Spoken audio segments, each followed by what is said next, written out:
z powietrza.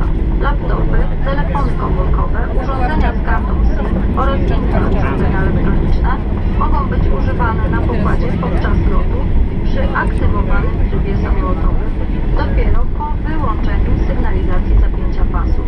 Prosimy o aktywowanie trybu samolotowego przed wyłączeniem ich na czas startu. Wszystkie urządzenia elektroniczne muszą być wyłączone na czas startu i lądowania samolotu.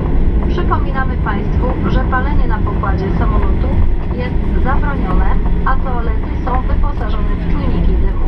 Dziękujemy Państwu za uwagę i życzymy przyjemnego lotu.